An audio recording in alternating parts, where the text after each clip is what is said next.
Viewers, আজকে চলে আসলাম নতুন আরেকটি ভিডিও নিয়ে।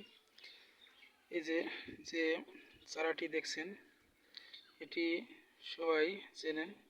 এটি হলো ভারতের আবিষ্কৃত ODC3 সজনে চারা, যেটা 12 মাসি সজনে নামে পরিচিত। আজকে আমরা এই সজনের কিছু গুরুত্বপূর্ণ তথ্য জানব। এই সজনে পুষ্টি গুণ সম্পন্ন, সারা বছরই ফল দিয়ে থাকে এবং বাড়ির আঙ্গিনায় এই সজনেকে সাধারণত মাল্টিভিটামিনও বলা হয়ে থাকে। জাতিসংঘ ও কৃষি সংস্থার মতে এটি দক্ষিণ এশিয়ায় প্রথম আবিষ্কৃত হয়ে থাকে। এটি সাধারণত আফ্রিকার মায়েদের উত্তম বন্ধু বলেও পরিচিত।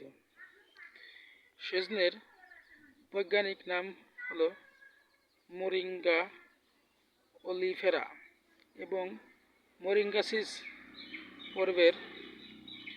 পরিবারের অন্তর্গত।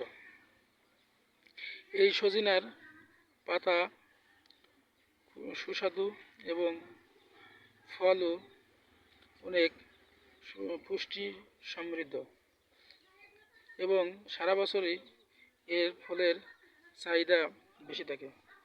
তবে এতে সাধারণত বীজ থেকে চারা উৎপাদন করা যায় এবং গাছের ডাল কেটে এটা লাগানো যায়।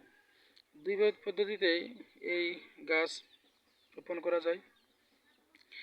তবে বীজ থেকে চারা হলে এই ODC3 বীজ থেকে চারা তৈরি করার পরে রোপণের পর 3 মাস পরে সাধারণত ফুল আসতে থাকে।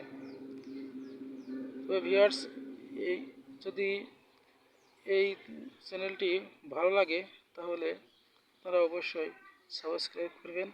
আর এর একটা সিরিজ ভিডিও নিয়ে আসবো পার্ট বাই পার্ট, সেটা দেখার জন্য সবাইকে অনুরোধ করছি। ধন্যবাদ সকলকে।